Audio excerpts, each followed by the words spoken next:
Vibrações. Olá, meus irmãos e irmãs de Ideal Espírita, vocês que nos acompanham aqui na Web Rádio Estação da Luz Natal, nosso muito obrigado, um beijo pela sua companhia. A nossa página Estação da Luz Espírita não tem fins lucrativos. O objetivo é a divulgação da doutrina espírita. É por isso que reunimos aqui esse acervo de matérias espíritas, livros da codificação, obras suplementares, entrevistas, palestras, entre outros trabalhos. Tudo isso com o objetivo de chegar até você através dos programas das Web Rádio Cristo Consolador de São Paulo e Web Rádio Estação da Luz de Natal, para atender suas necessidades de estudo, pesquisa e lazer. Tudo isso, como dissemos, sem fins lucrativos. Convidamos você agora para nos acompanhar em mais essa atração.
Eita, bom dia! Sempre as aberturas dessa rádio aqui são maravilhosas, né, Guilherme?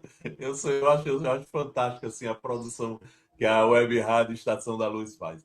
Bom dia para todos e todas. Hoje é quarta-feira, toda quarta-feira, a partir das 8h10 da manhã, nós estamos no ar com o programa Filosofia, Ciência e Moral. Hoje nós temos um programa especialíssimo, né? Um programa especial, né? Nós estamos na véspera do Natal, hoje é dia 24 de dezembro. Nas datas que nós temos culturais do nosso povo. Essa é a época do Natal, né? E o programa de hoje vai falar sobre Jesus e suas bem-aventuranças, né? Aquilo que Jesus ensinou para a gente naquele sermão, ficou conhecido como o Sermão do Monte. Estamos aqui, por enquanto, eu, Alexandre Santos, e o nosso irmão Guilardo Bezerra. Bom dia, meu irmão Guilardo. Bom dia, Alexandre. Bom dia, Tavares. Muito obrigado pela oportunidade. Um Feliz Natal para você, para Tavares, para os ouvintes e não ouvintes, encarnados e desencarnados da Web Rádio Estação da Luz. Essa abertura de Tavares sempre nos emociona, né, Alexandre? Até porque e a música que ele coloca combina muito bem com as mensagens. Uma música nova, assim, uma música, né, que nos eleva, que nos convida a estar sempre animados, né? Então, Alexandre, é com muita alegria, né, que toda quarta-feira estamos aqui, uma alegria que se renova, e hoje um programa especialíssimo, né, onde a gente vai falar dele, né, o nascimento dele, o aniversário dele, o nosso grande irmão, o nosso irmão maior, aquele que não descansa um segundo enquanto nós não atingirmos os objetivos dele, né, que nenhuma ovelha se perderá. Então, muito trabalho tem feito, muito trabalho ainda vai ter, e ainda bem que a gente tem esse irmão tão paciente, né, Alexandre? E hoje um programa especialíssimo, né, sobre uns ensinamentos dele que realmente tem tudo a ver. Não é isso, meu amigo Alexandre? Bom, muito bem, muito bem. E Natal também para a nossa irmã Cristina, que não chegou ainda. Não sei se ela está com algum problema técnico, se ela vai poder vir. Mas se não puder, minha irmã, bom Natal para você, junto da sua família, do seu filho querido, que está aí perto de você, né? Não é isso, Alexandre? É isso aí. Já já ela chega por aí entre nós. Eu queria também registrar, né, a presença do nosso companheiro e irmão de sempre, Tavares, né? Elielson Tavares, que é responsável aí por toda a técnica para que o programa de hoje chega em todos os recantos desse planeta. Quem tiver interesse em assistir, em qualquer lugar do planeta, pode assistir o programa Filosofia, Ciência e Moral. Então, Tavares, que nunca aparece aqui, de vez em quando interage aqui conosco, mas que ele é muito importante aqui nas nossas atividades, porque é ele que faz com que tudo chegue até você. E, Tavares, fique livre aí, meu irmão, para no programa de hoje, eu sei que você fica com um interesse enorme de participar nessas horas, quando a gente fala de Jesus, então fique à vontade para você fazer sua participação sempre que necessário. E olha aí, chegando a nossa irmã, Cristina Buquerque.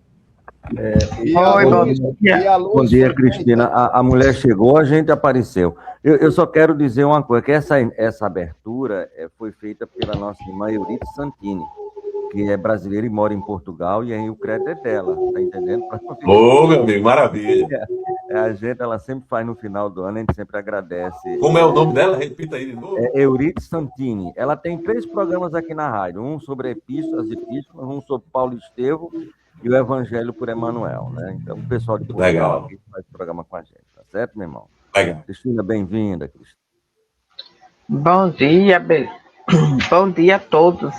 A minha garganta não está muito bacana, mas estou aqui.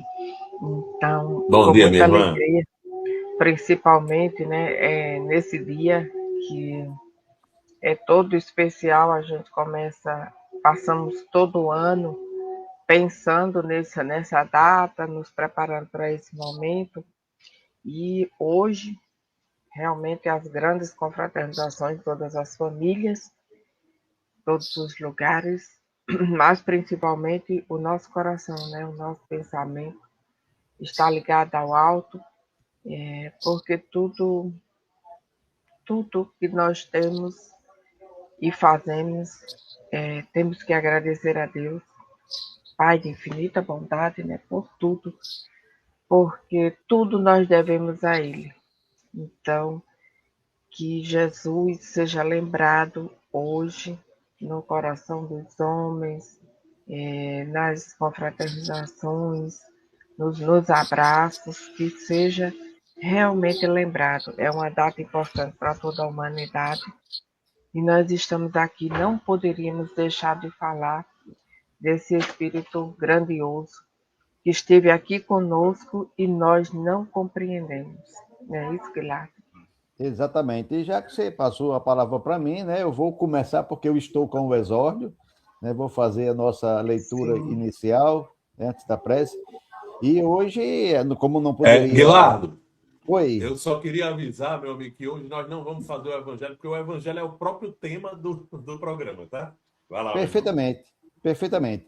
Então, como não poderia deixar de ser, por esta data tão importante, né? A mensagem é uma mensagem de Natal. O nosso exórdio de hoje é uma mensagem de Natal que foi tirada do livro de Chico Xavier. O livro é Cartas de Natal e Outras Mensagens, por Espíritos Diversos, e traz uma mensagem muito interessante sobre o Natal, que nosso irmão Chico Xavier nos brinda através de sua abençoada psicografia. Então, o título da mensagem é Natal Permanente.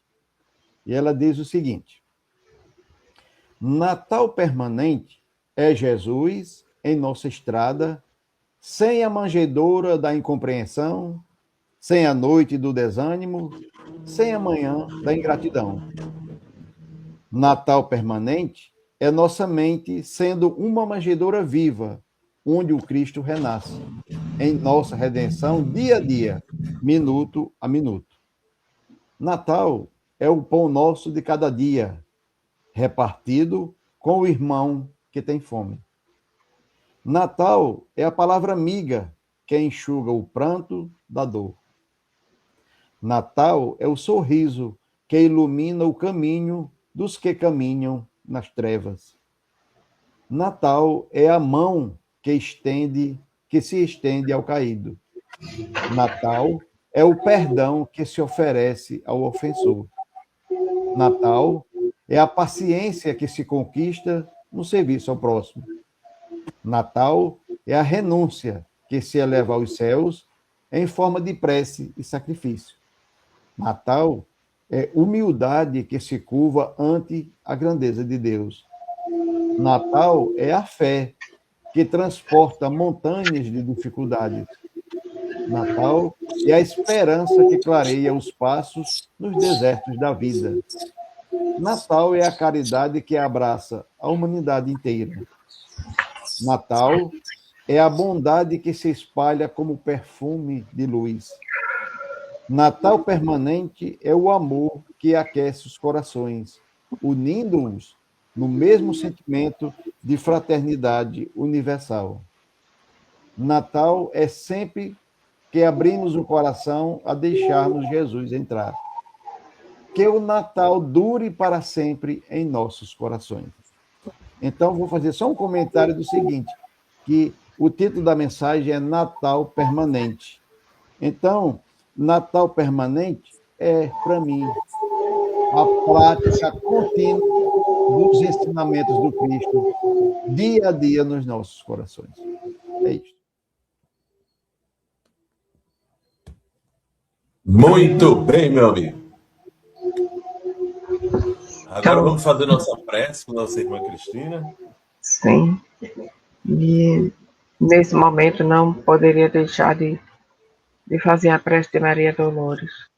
E agradecer a Deus por tudo que nós temos e ao nosso Mestre Jesus, que deve ser comemorado e vivido intensamente no dia de hoje. Então, diz o seguinte para nós: Deus de eterna bondade, em prece de louvor, entrego-te minha alma. Seja bendito, meu Pai, por todos os recursos, ferramentas, processos e medidas das quais te utilizaste, a fim de que eu perceba que tudo devo a ti.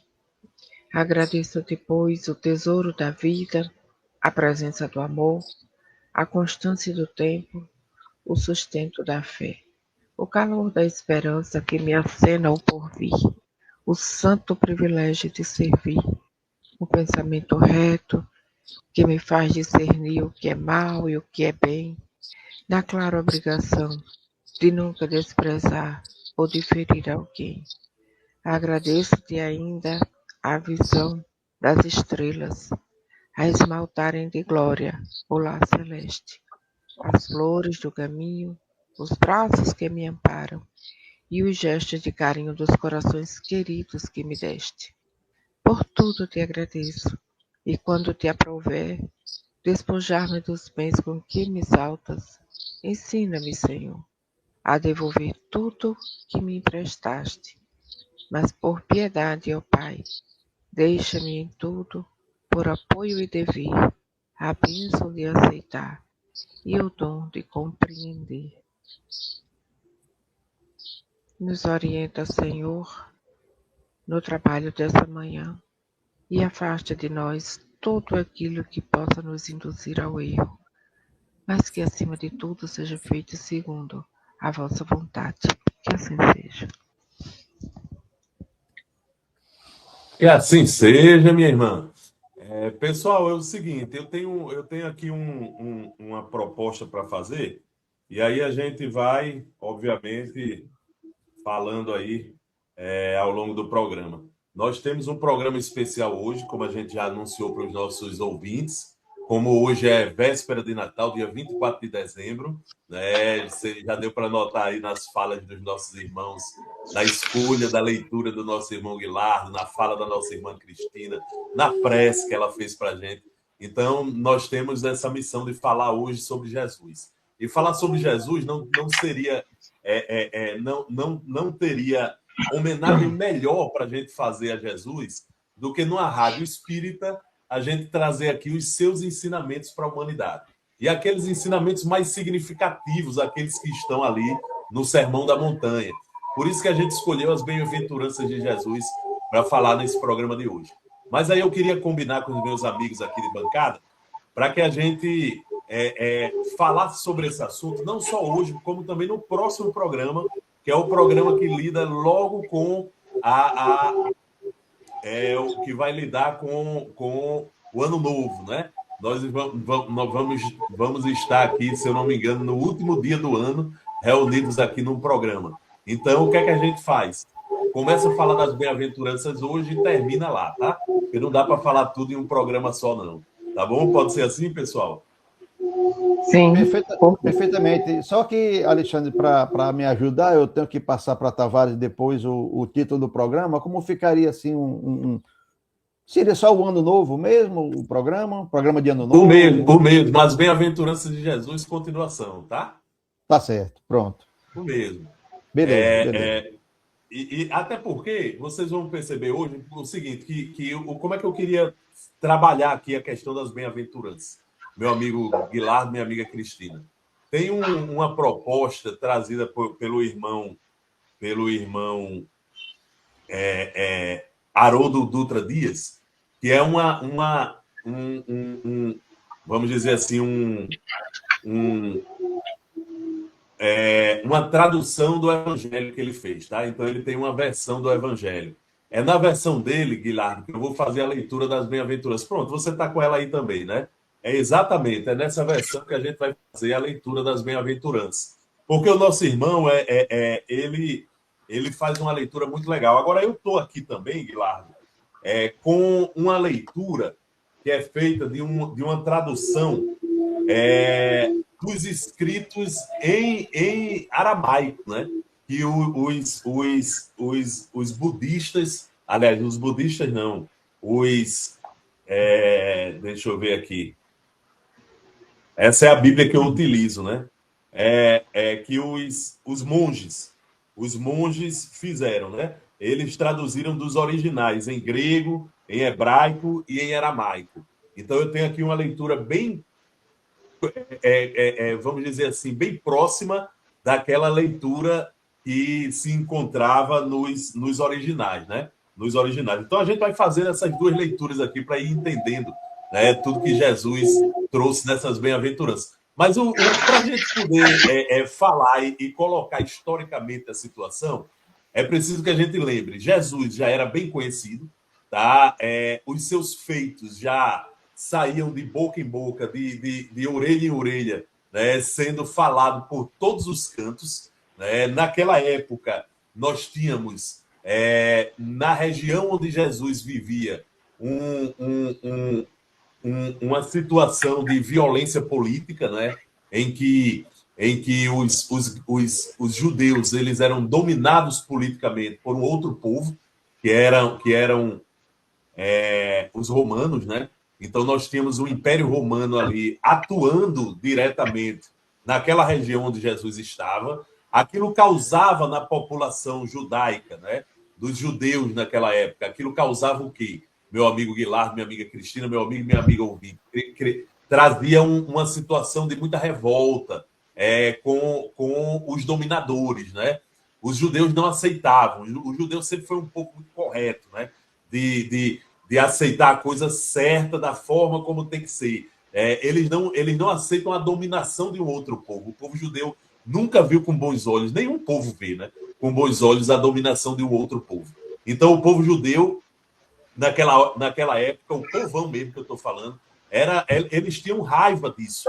E eles esperavam, né, eles tinham na cultura deles uma ideia de um Messias que ia vir, só que esse Messias vinha com uma ideia religiosa, de libertação religiosa, só que a maioria do povo naquele momento tinha a ideia, meu amigo Guilherme, minha amiga Cristina, de que um Messias viria para libertar o povo judeu naquele momento da dominação que eles estavam vivendo, daquela dominação que trazia sofrimento para o povo judeu.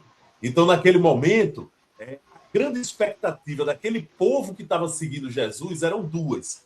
Primeiro, nós tínhamos ali muitos estrupiados, como dizia Jesus, ou seja, muita gente sofrendo, sofrimentos morais e sofrimentos físicos, muitos deficientes físicos que ficavam sabendo que Jesus curava deficiente, muitos cegos que sabiam que Jesus andava curando cego, pessoas com hanseníase que sabiam que Jesus curava esse tipo de gente. Então tinha esse grupo de pessoas que estava no meio daquela multidão e que esperava do Messias ali naquele momento uma cura. E tinha também uma grande multidão de pessoas que via nele um Messias que ia libertar o povo e que estavam esperando naquela fala de Jesus naquele momento, que foi a grande fala pública de Jesus, né? Estavam esperando naquele momento uma mensagem política de libertação. Então Jesus contrariou todos eles, porque veio já dizendo para eles que não era nada disso que ele ia tratar. Não tinha cunho político nenhum na fala dele naquele momento. Então, quem estava ali naquela expectativa já percebeu. Não, ele não veio tratar, né, de libertação do nosso povo do jugo dos romanos. Mas a grande massa dos necessitados da alma e do corpo ali, que estavam querendo consolação, aí escutaram uma palavra muito forte de Jesus, que atravessou a história da humanidade até hoje, a ponto de grandes personalidades como Gandhi dizer que se no mundo toda a literatura fosse queimada, mas sobrasse apenas o Sermão do Monte, a humanidade estava salva. Olha só, meu amigo Guilardo, minha amiga Cristina. Guilardo, pois não, meu irmão? Não, é só para corroborar isso aí que você falou, do pensamento dos judeus na época. A primeira concepção deles, a certeza que eles tinham do seu orgulho, é que eles não podiam ser dominados, porque, primeiramente, eles eram o povo escolhido. Eles tinham isso em mente. Então, eles eram superiores aos outros. Então, como é que eles eram dominados? Então, Deus, que era Deus dele, iria tomar as providências, iria mandar um enviado para os libertar, assim como mandou Moisés para tirar eles do Egito. Então, se Moisés tirou eles do Egito, o que não faria, né, o Messias? Né? O que não seria capaz de fazer o Messias? Né? Aí é justamente que Jesus entra com essa mensagem, subentendendo a todos eles, não é, Alexandre, Cristina, ouvinte, que meu reino não é deste mundo. Então ele veio lançar a mensagem do verdadeiro reino, da verdadeira libertação, né, que era o... Muito bem. Cristina, quer falar alguma coisa, minha querida? Não, estou escutando vocês, pode ser aqui. Então, é o seguinte, eu vou fazer a leitura aqui, olha, da tradução do nosso irmão Haroldo Dutra, tá? Então tá aqui, ó. Mateus, ele foi, a gente está indo buscar esse texto lá em Mateus, no seu capítulo 5, tá? Onde ele diz aqui pra gente, ó. Vendo as turbas, subiu ao monte. Vendo as turbas, o que são turbas? As multidões, né? A quantidade de gente, os historiadores dizem que havia em torno de umas 5.000 pessoas, meu amigo Guilherme, minha amiga Cristina. Como se estivesse esperando por um grande comício, né, Alexandre? Exatamente. Então, vendo as turbas, subiu ao monte. Após assentar-se, aproximaram-se dele os seus discípulos. Aqui tem uma observação interessante de Haroldo, né, Guilherme? Que ele diz que quando Jesus se assentava com seus discípulos, é porque naquele momento ele assumia a cultura do professor, do mestre, né? do mestre, daquele que iria ensinar, né? Então isso fazia parte da cultura do judeu, né? O doutrinador, né? Aquele que iria expor a doutrina, ele se sentava junto com os seus discípulos, numa atitude de mestre, aquele que vai passar o conhecimento, né? Então, veja, mesmo com a turba, ou seja, com a quantidade de gente, a preocupação primeira de Jesus foi com os seus discípulos. Eu tenho que ensinar para esses aqui, que esses aqui depois vão ser os multiplicadores. Mas, ao mesmo tempo, que essa mensagem chegue naqueles ali, né? Que serão os que vão se beneficiar diretamente dessa mensagem inicial. E, abrindo a sua boca, os ensinava, dizendo...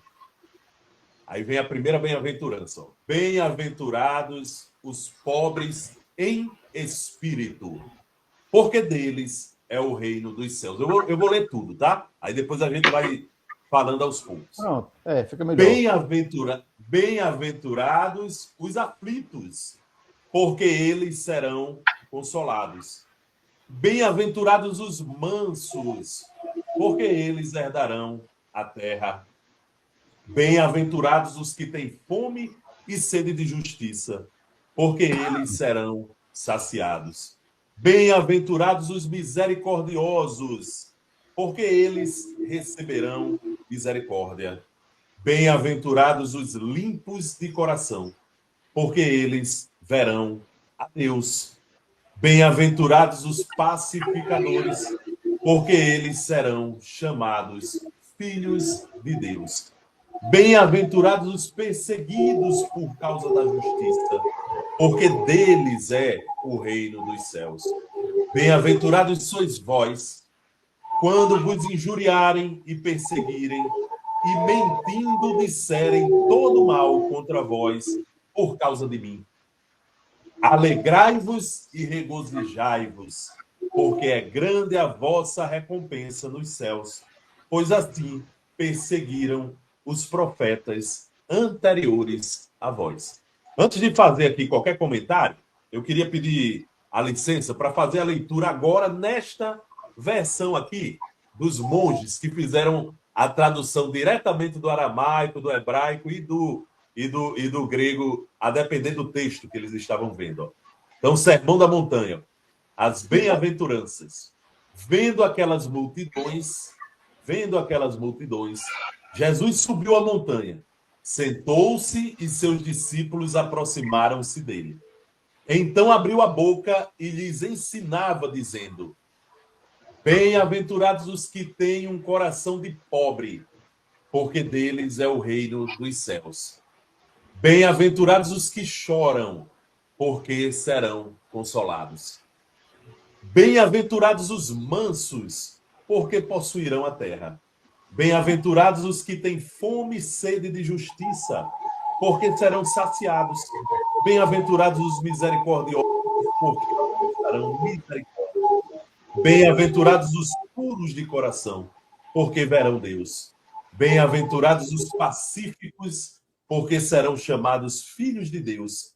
Bem-aventurados os que são perseguidos por causa da justiça, porque deles é o reino dos céus.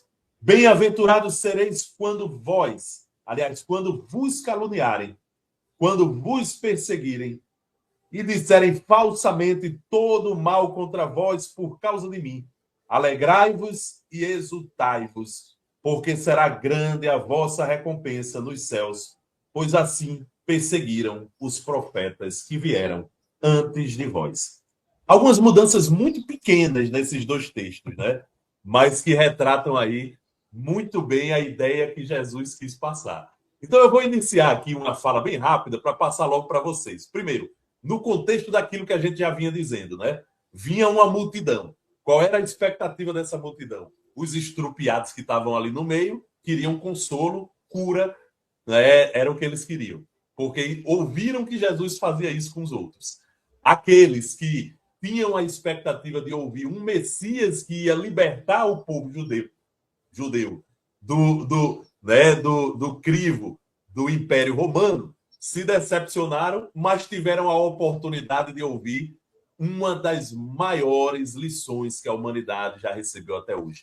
Primeiro, a gente precisa ver essas bem-aventuranças de Jesus como um projeto para a humanidade, tá? Como um projeto. Daqui a pouco eu vou falar desse projeto. Nesse projeto, ele fala de nós mesmos e depois ele fala da nossa relação com os outros.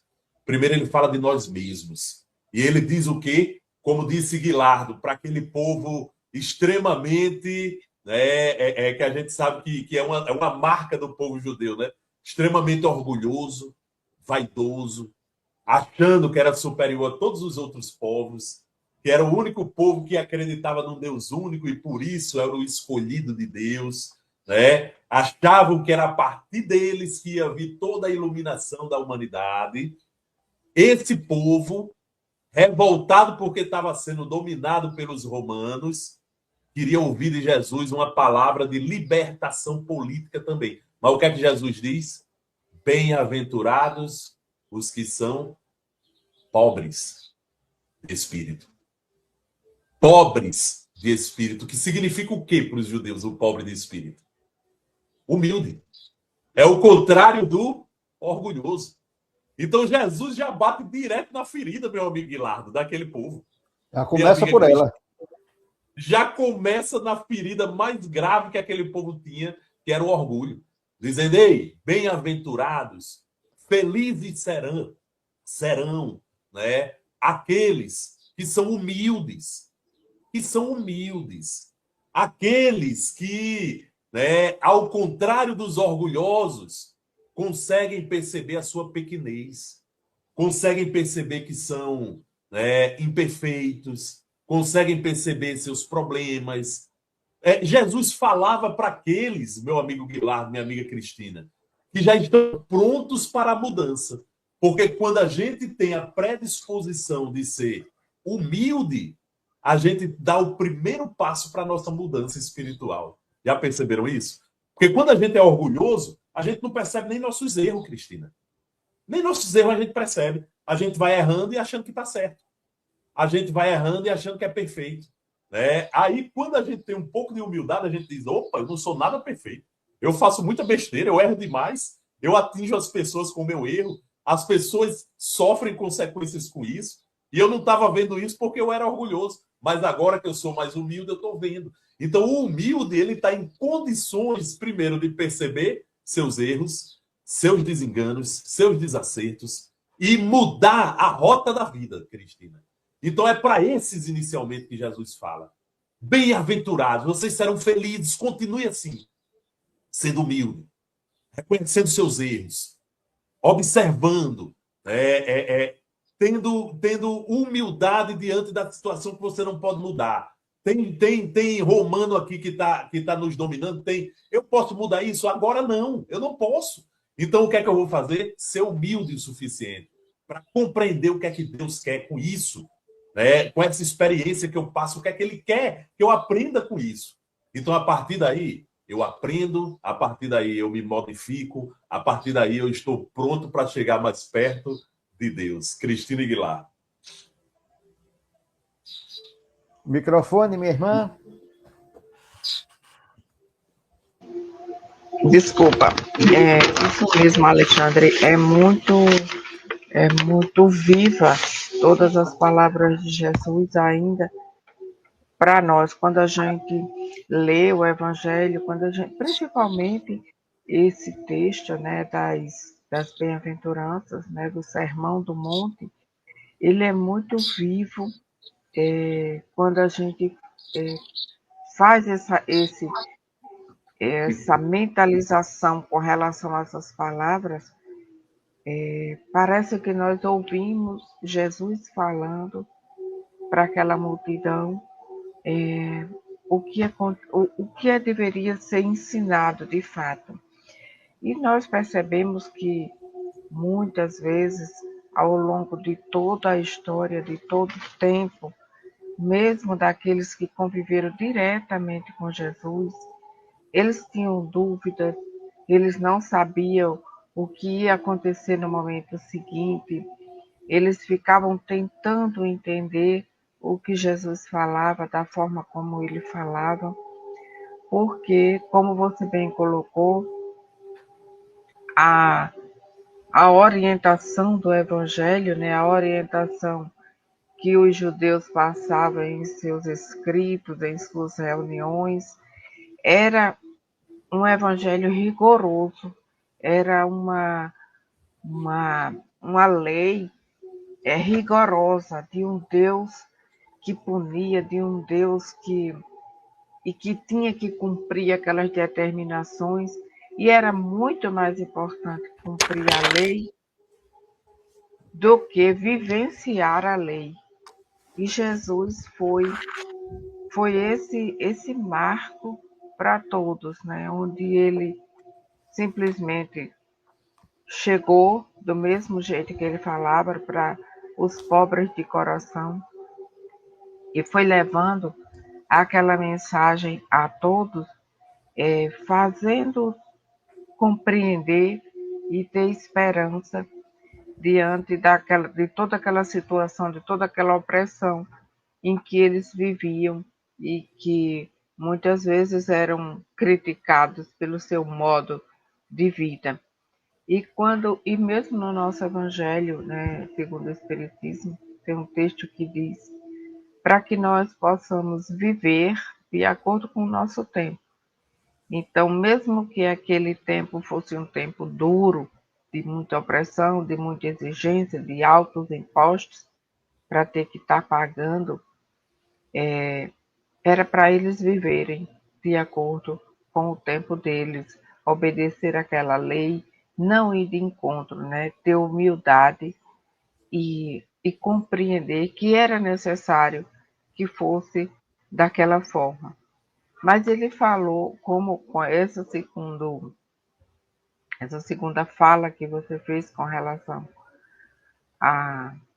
aos monges, né? Ele fala, essa palavra, esse texto chega bem mais compreensível àqueles que têm o coração pobre, né? Que não tem o orgulho, a vaidade, porque nem tinha condições de ter isso naquela época, era tudo tão difícil. Então, para essas pessoas que estavam totalmente à margem da lei, à margem do poder, à margem de tudo, chega Jesus e fala que para esses serão consolados, serão recebidos no reino de Deus, serão ali abraçados pela justiça de Deus e pelo amor infinito.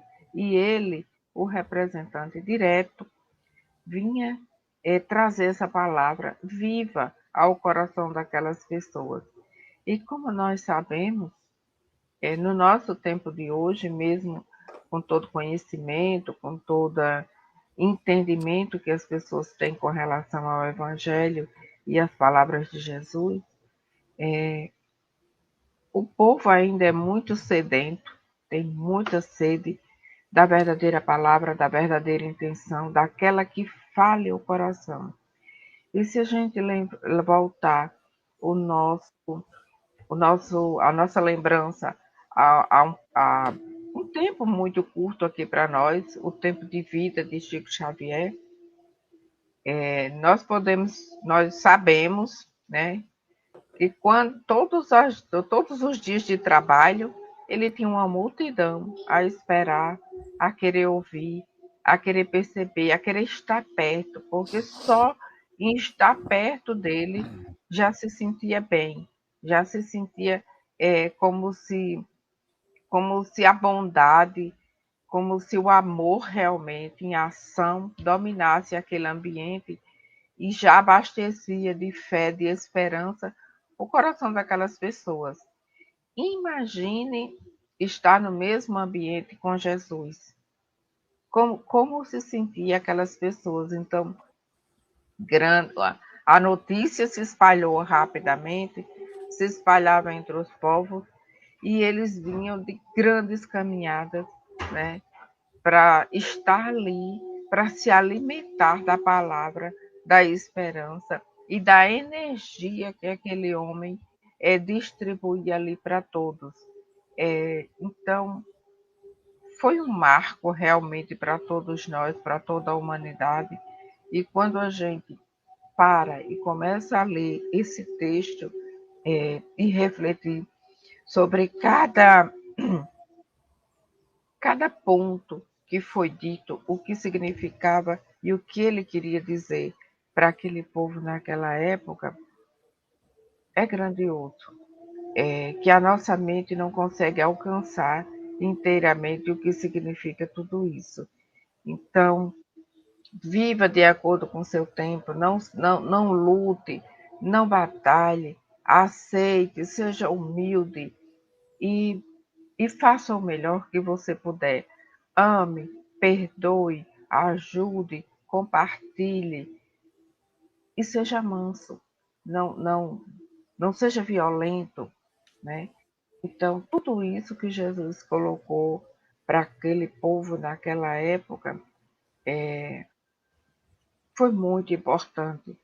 Mas a gente sabe que mesmo os que estavam muito próximos dele, como os discípulos, tinham dúvidas, muitas vezes se questionavam o que ele estava querendo dizer com isso, por que que ele se comportava dessa forma, e esperavam dele também que ele fosse esse grande líder.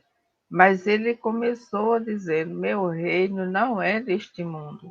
E foi difícil para eles compreenderem isso. Não é isso, Guilherme? Exatamente, minha irmã. E antes de eu fazer assim, um comentário, eu gostaria de falar de um modo geral assim das bem-aventuranças, rapidamente, mas principalmente, Alexandre e Cristina, se vocês me permitirem, de duas coincidências, né? A gente hoje, comemorando o nascimento de Cristo, a gente está falando das bem-aventuranças. E eu me recordo que há 121 anos atrás, né, no dia 1º de abril, que seria o dia da mentira, né? No 1º de abril, há 121 anos atrás, olha só que coincidência, Eurípides Barçanufo, na fazenda Santa Maria, olha o nome, Santa Maria, né? Ele nasceu para o Espiritismo, porque só através do Espiritismo é que é possível a gente compreender as bem-aventuranças. Porque ele disse, ele mentalizou na época, ele não era espírita ainda, mas ele pediu uma prova de fogo. Mentalmente ele pensou, se o orador, eu não me recordo o nome agora, que era semi-analfabeto, os espíritos podem, isso ele pensando, se os espíritos de João Evangelista se comunicar através dele e me explicar as bem-aventuranças, eu me tornarei espírita, eu me converterei e me tornarei espírita. Porque a Bíblia ele compreendia, mas não compreendia as bem-aventuranças. E esse semi-analfabeto incorporou João Batista na fazenda Santa Maria. Né? Eurípides, que depois viria receber uma mensagem da própria Maria, né? E explicou ele que ficou nítido e claro. E a partir daquele dia, Eurípides Barçanufo se tornou um dos maiores espíritas do Brasil, ele que é tão pouco falado, tão pouco mencionado. Então, quer dizer, a gente está falando das bem-aventuranças no nascimento de Jesus, e também Eurípides, na morte de Jesus, no dia do que se comemorava, que se relembrava a morte de Jesus, ele também, nas bem-aventuranças, se tornou espírito. Então, por que eu digo isso, Alexandre? É porque a mensagem de Jesus, ela se destina única e exclusivamente para a vida espiritual. Como o nosso comportamento vai determinar a nossa vida espiritual. Aí não sei se vocês perceberam que quando o Cristina está falando, eu me levantei um pouquinho, mas é porque eu me lembrei de uma coisa, eu vim pegar aqui o Evangelho segundo o Espiritismo, porque só através do Espiritismo é que é possível compreender as bem-aventuranças. Por quê? Porque Jesus, Alexandre, ele foi... E as bem-aventuranças são as virtudes que Jesus quer nos ensinar. E nós não podemos ter só uma, nós temos que ter todas as 9. Adquirir todas as 9 para poder ter tudo o que ele nos está prometendo. Então, ele foi tudo isso. Ele era manso, mas não foi chamado filho de Deus. Ele era humilde, ele era pobre em espírito. Mas aqui com ele aconteceu tudo o contrário. Por isso que Eurípides não entendia. Mas aí eu me lembrei aqui de observar aqui, Alexandre, no Evangelho segundo o Espiritismo, o que ele diz. No primeiro capítulo, não vim destruir a lei. Né? Que é para falar das coisas que acontecem aqui. Ele não veio interferir no que está acontecendo aqui, que obedece a um padrão divino, a um projeto divino. Ele não veio destruir. Né? O segundo capítulo do Evangelho segundo o Espiritismo é meu reino não é deste mundo. Ou seja, que tudo aquilo que ele diz que a pessoa vai conquistar não é neste mundo, é no mundo espiritual. O terceiro capítulo, há muitas moradas na casa de meu pai. Né? E o quarto capítulo é ninguém poderá ver o reino de Deus, ver, né? Se não nascer de novo. Não é nem entrar, é ver, se não nascer de novo.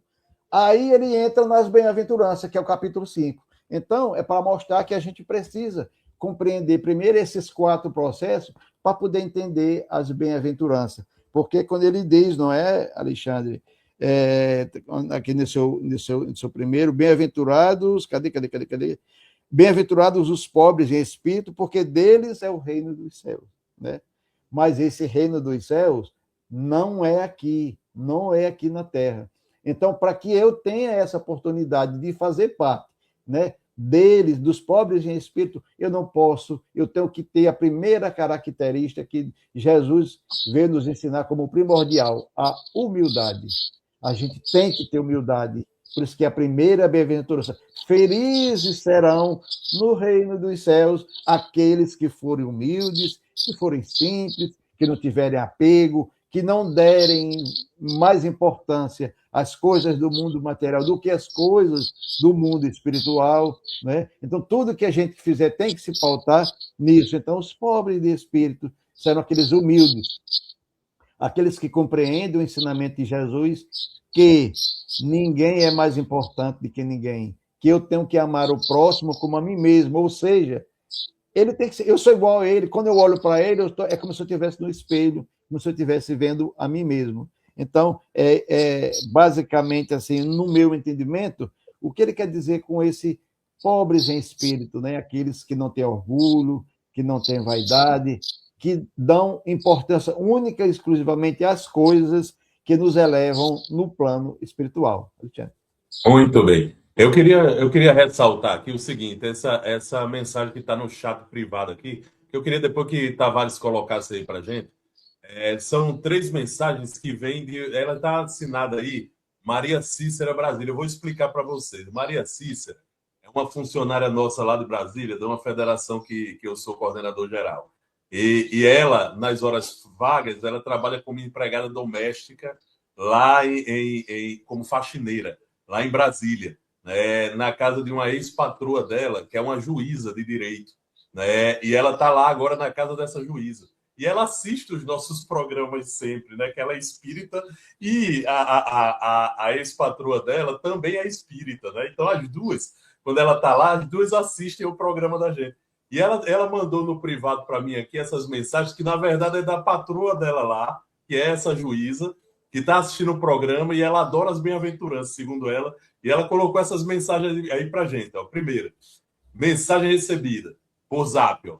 Cristo traz ao mundo um conjunto de bem-aventuranças que elevam o sentimento humano, faz refletir sobre a própria vida e introduz o homem na vivência do amor. As bem-aventuranças são, na verdade, uma escala, uma sequência do desenvolvimento das condições do homem para que ele alcance um estado maior de consciência.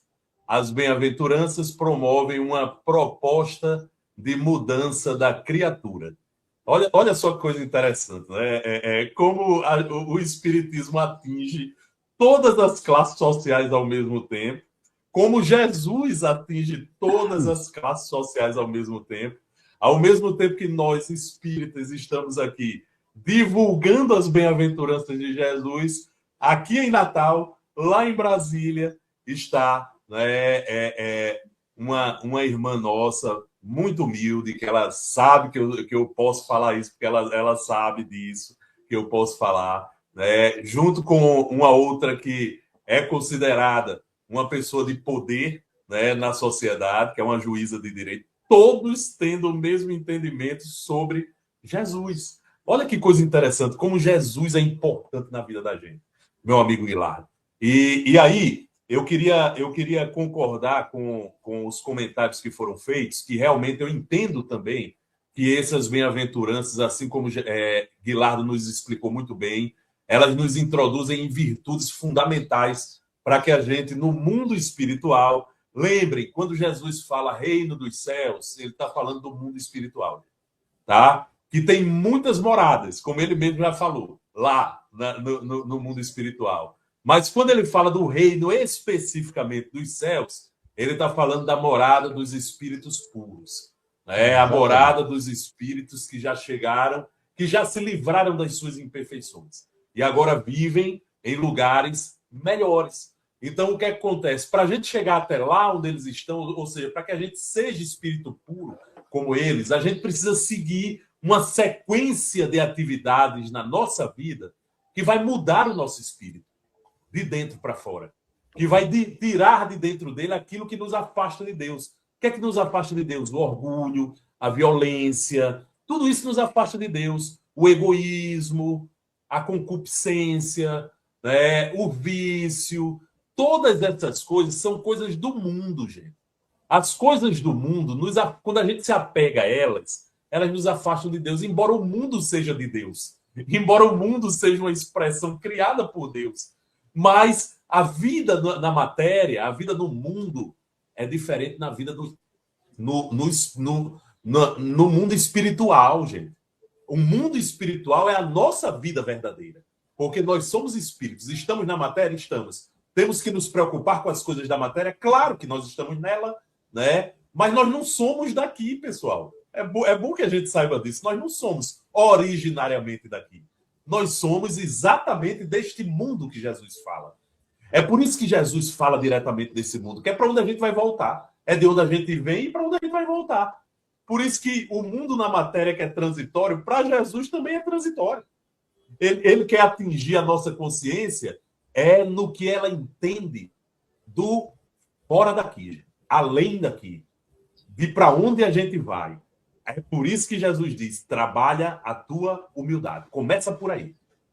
O início dessa jornada, se você quer chegar no reino dos céus, ou seja, se você quer chegar na morada dos espíritos felizes, então, meu amigo, começa trabalhando a sua humildade. Não tem outra saída. O primeiro passo é esse. Não dá para você chegar na 9ª bem-aventurança sem passar pela primeira. É um passo, gente, é um processo, como disse a nossa irmã. Então, Jesus sabe que o início é por aqui. Então, para que a gente trabalhe a nossa humildade, a gente precisa de quê, minha irmã Cristina? Para a gente trabalhar a nossa humildade. Primeiro, a gente precisa reconhecer quem nós somos. Conhece-te a ti mesmo. Já dizia o filósofo há tanto tempo atrás. Conhece-te a ti mesmo, meu amigo, porque sem isso, tu não vai para frente, não. Cristina, eu preciso saber quem eu sou. Porque enquanto eu ficar me enganando, dizendo eu sou uma pessoa muito boa, eu sou uma pessoa extraordinária, eu sou massa demais, eu estou deixando de ver, sabe o quê? O Alexandre egoísta. O Alexandre que vira a cara para as pessoas que têm problemas e estão estendendo a mão para ele, mas ele simplesmente vira a cara porque tem coisas importantes da sua vida para resolver. Olha só, o Alexandre que é preconceituoso, o Alexandre que julga as pessoas, os irmãos, pela cor, ou pelo o dinheiro que elas têm, ou pelo... Então, enquanto eu não vejo isso em mim, minha amiga Cristina, eu não tenho como ser humilde, eu não tenho. Eu vou ser sempre um egoísta, eu vou ser sempre um orgulhoso. E Alexandre, é importante aí, só para complementar tudo que você disse aí, ele começa exatamente pela da humildade, porque além de ser a mais difícil de adquirir, né, essa humildade, ela, Alexandre, com toda certeza, adquirindo essa virtude, as outras virão muito mais fácil, serão muito menos difíceis, né? Isso mesmo. Enquanto a gente não compreender isso, se torna muito difícil compreender o restante, né?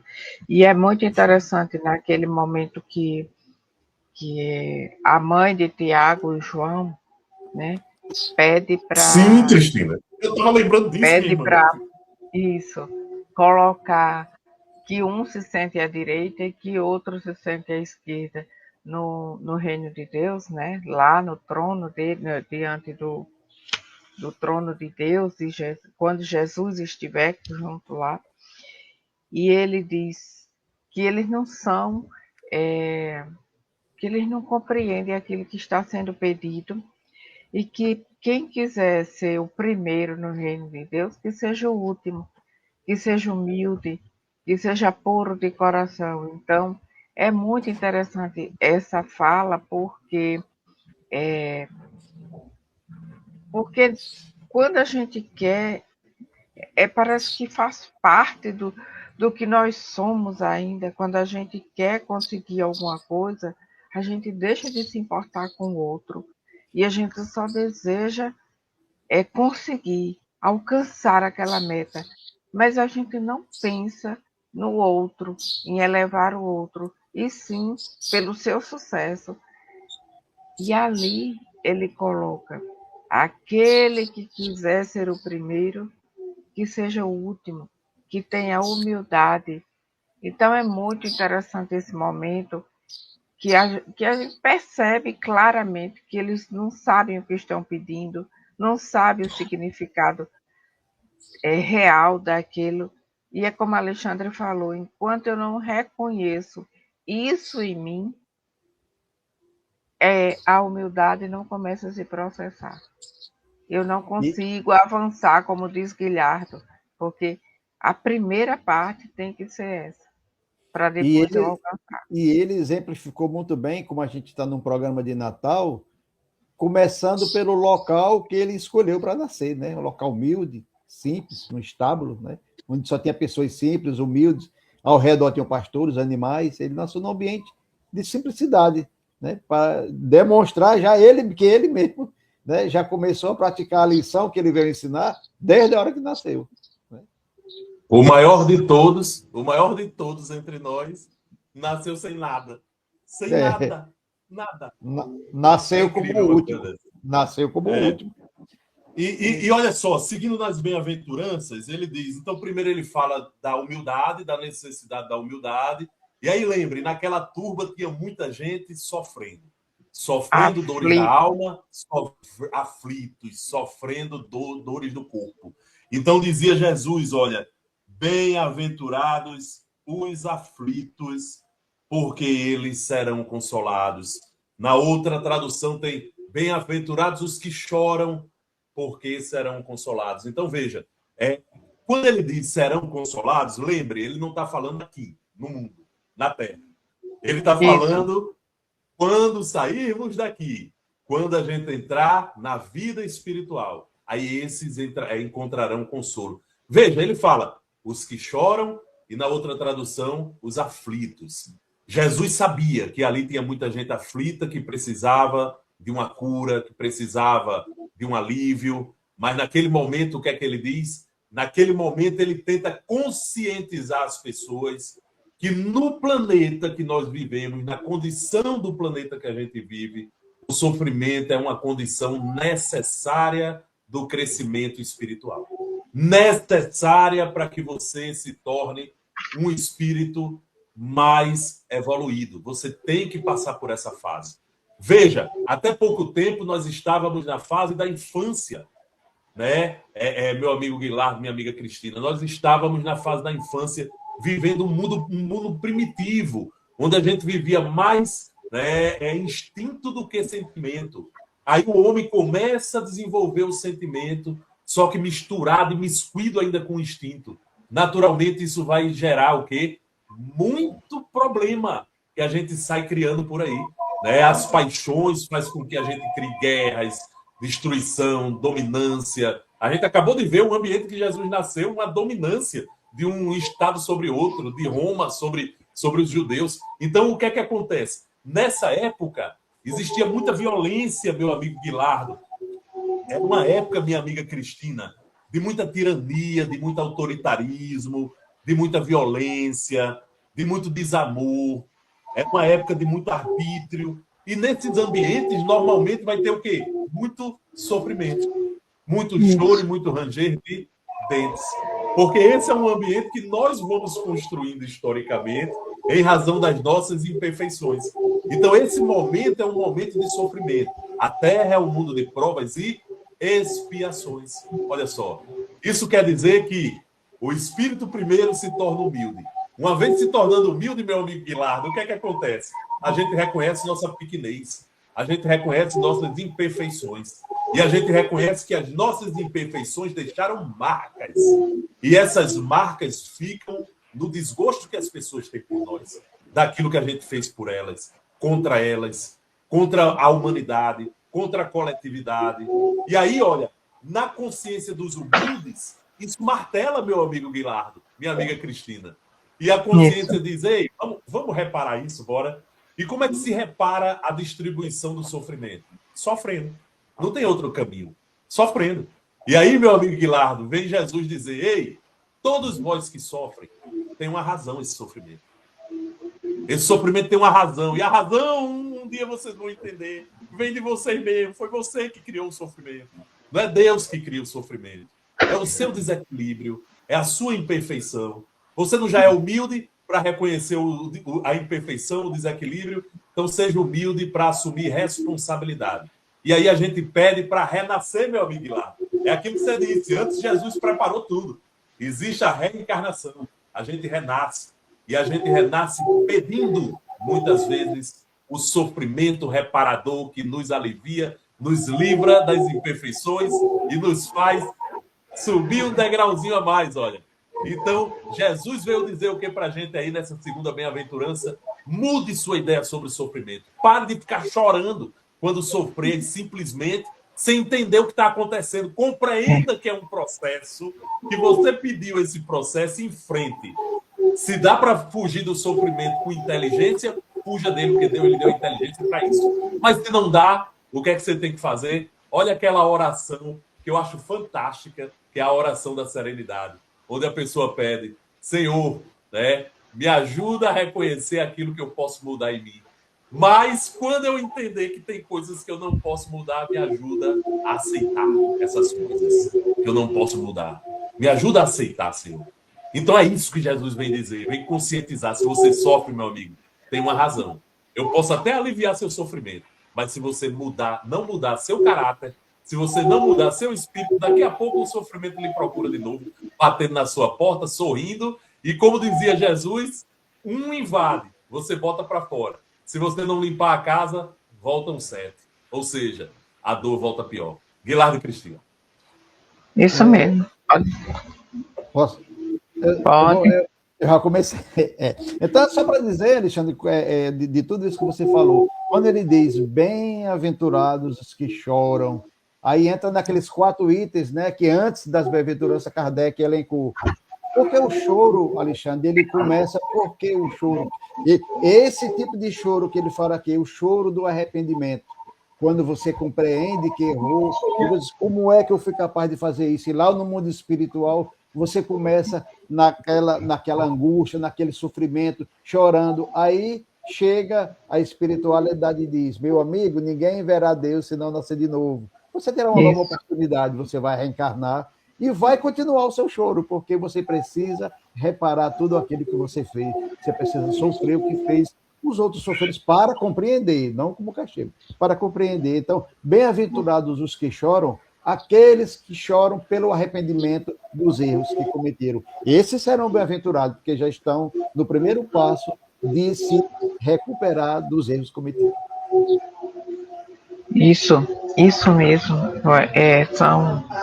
Todos vocês falaram perfeitamente com relação a tudo isso e muitas vezes nos faltam palavras para compreender e dizer realmente tudo que Jesus foi e continua sendo para toda a humanidade.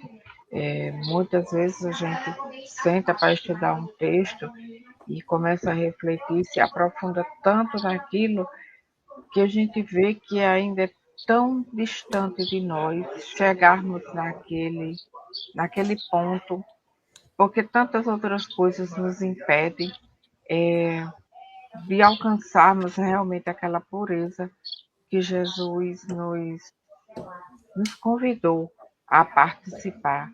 Mas, ao mesmo tempo, nós sabemos que é tão necessária, como o Ben Guilardo falou, é como se fosse um roteiro para que a gente pudesse chegar ao reino do Pai, né? Tem que cumprir, tem que passar por isso. Então, trabalhe isso em você, faça isso acontecer. E muitas vezes nós ainda temos grandes dificuldades com tudo isso. Mas que esse momento, né, de reflexão, de falar sobre esses ensinamentos, nos convida, mais uma vez, a restaurar em nós essa esperança de conseguir alcançar, se não for agora, mas um dia nós alcançaremos com toda certeza. Então, foi uma escolha assim, muito privilegiada do nosso irmão Alexandre, né? Uma orientação perfeita para que a gente pudesse refletir nesse período sobre as bem-aventuranças. E aqui estamos nós, né? Já finalizando o programa de hoje, um tema que é vivo para todos nós. É isso. Pilar, meu amigo, suas palavras Não, finais. só para reforçar, como trouxe na mensagem do exórdio, uma linda mensagem de Chico Xavier, que todos nós tenhamos um Natal permanente, ou seja, que é a convivência em todas essas bem-aventuranças que Jesus nos apresentou. Natal permanente é viver Muito nesses bem. conceitos, dia a dia. Muito bem. E que o nascimento de Jesus possa acontecer em todas as famílias, em todas as casas, aonde possa estar acontecendo uma confraternização, uma união de famílias. Muito bem, minha irmã. Sim, pode falar. Não, pode falar, minha irmã. Pode falar, fica à vontade. E agradecemos a todos que estiveram conosco, né, no dia de hoje. Francisco Paulo, meu querido, muito querido. Elitelma Santos, Margarete Rafael, Paulo Barreto e Cidinha Dantas. Muito obrigada pela E também Dona presença. Cícera e a amiga dela lá. Sim. E quantos outros estiveram ouvindo, compartilhando pensamentos conosco e não se manifestaram aqui. Então, agradecemos a todos vocês e aonde chegou e vai chegar as palavras de hoje. E seu Paulo Benício também, que é um colega novo para a gente, mas que em pouco tempo fará parte da nossa casa também. Muito bem. Dona Socorro. Então, vamos fazer a nossa prece de encerramento hoje. E eu vou fazer uma prece que está no livro de preces de Chico Xavier por Emmanuel, que diz... Eu acho que antes da prece, Cristina. Sim, pois não. A Web Rádio tem um aviso a dar e eu até gostaria que vocês lessem esse aviso. Sim. Não era para ser agora, mas infelizmente a gente vai ter que fazer. Então, Alexandre, você começa a ler o aviso e depois, se o Guilherme quiser, ele continua até a Cristina. Mas a gente vai ter que colocar esse aviso no ar. Tá bom, coloca aí, meu amigo. Pode começar a ler? Está sendo procurado o homem considerado Galileu, 33 anos, pele clara e expressão triste, cabelos longos e barba maltratada, marcas sanguinolentas nas mãos e nos pés. Caminha habitualmente acompanhado de mendigos e vagabundos, doentes e mutilados, cegos e infelizes. Onde aparece, frequentemente é visto entre grande séquito de mulheres, sendo algumas de má vida, com crianças esfarrapadas. Quase sempre está seguido por 12 pescadores e marginais. Alexandre. Demonstra respeito para com as autoridades, determinando se dê a César o que é de César, mas espalha ensinamentos contrários à lei antiga, como seja. O perdão das ofensas, o amor aos inimigos, oração em favor daqueles que nos perseguem ou caluniam, a distribuição indiscriminada de dádivas com os necessitados, o amparo aos enfermos, sejam eles quais forem. E chega ao cúmulo de recomendar que uma pessoa espancada numa face ofereça a outra ao agressor. Ainda não se sabe se é mágico, mas testemunhas idôneas afirmam que ele multiplicou 5 pães e 2 peixes. Em alimentação para mais de 5.000 pessoas, tendo sobrado 12 cestos. Considerado impostor por haver trazido pessoas mortas à vida, foi preso e espancado, sentenciado à morte com absoluta aprovação do próprio povo que o condenou de preferência a Barrabás, malfeitor conhecido. Recebeu insultos e pedradas, sem reclamar, quando conduzia a cruz às costas. não se ofendeu quando questionado pela justiça, complicando-se a situação, porque seus próprios seguidores o abandonaram nas horas difíceis. Sob afrontas e zombarias, foi crucificado entre dois ladrões. Não teve parentes que lhe demonstrassem solidariedade. A não ser sua mãe, uma frágil mulher que chorava aos pés da cruz. Depois de morto, não se encontrou lugar para sepultá-lo, senão o lodoso recanto de um túmulo por favor de um amigo. Após o terceiro dia do sepultamento, desapareceu do sepulcro e já foi visto por diversas pessoas que o identificaram pelas chagas sangrentas dos pés e das mãos. Esse é o homem que está sendo cuidadosamente procurado. Seu nome é Jesus de Nazaré. Se puderes encontrá-lo, deves segui-lo para sempre. Muito bom, meu amigo. Muito, foi fantástico. Maravilhoso. Nós agradecemos de pelo Maria presente, Dolores. Tavares. Quando você, Cristina, falou em Maria Dolores, eu pesquei isso aí, que está no livro Coração em Vida. Então, isso aí é um aviso danado de bom. Isso sim. Então, vamos fazer a nossa prece de hoje. Está no livro Preces de Chico Xavier por Emmanuel, e diz o seguinte para nós: Senhor Jesus, recordando a tua vinda, quando aqui chegaste na manjedoura, por luz nas trevas, vimos pedir-te a bênção. Revela-nos se muitos de nós trazemos saudade e cansaço, assombro e aflição, quando nos envolvem torrentes de alegria. Enquanto o Natal se renova, restaurando-nos a esperança, derrama o bálsamo de tua bondade sobre as nossas preces e deixa, Senhor, que venhamos a ouvir de novo, entre as lágrimas de júbilo que nos vertem a alma, a sublime canção com que os céus te glorificam, o berço da palha ao clarão das estrelas. Glória a Deus nas alturas, paz na terra aos homens de boa vontade para com os homens. Que assim seja, meus irmãos, o dia de hoje e todos os dias da nossa vida. Agradecemos a Deus e ao nosso mestre querido. E aqui concluímos o trabalho dessa manhã e desejamos a todos mesmo, indistintamente, um Feliz Natal, com amor, com alegria, com esperanças renovadas e com muita fé no nosso mestre, que comemoramos o aniversário hoje, nessa data, né? Amanhã, né? Hoje é a véspera e amanhã é o dia do nascimento. Que ele possa realmente renascer no coração de todos nós.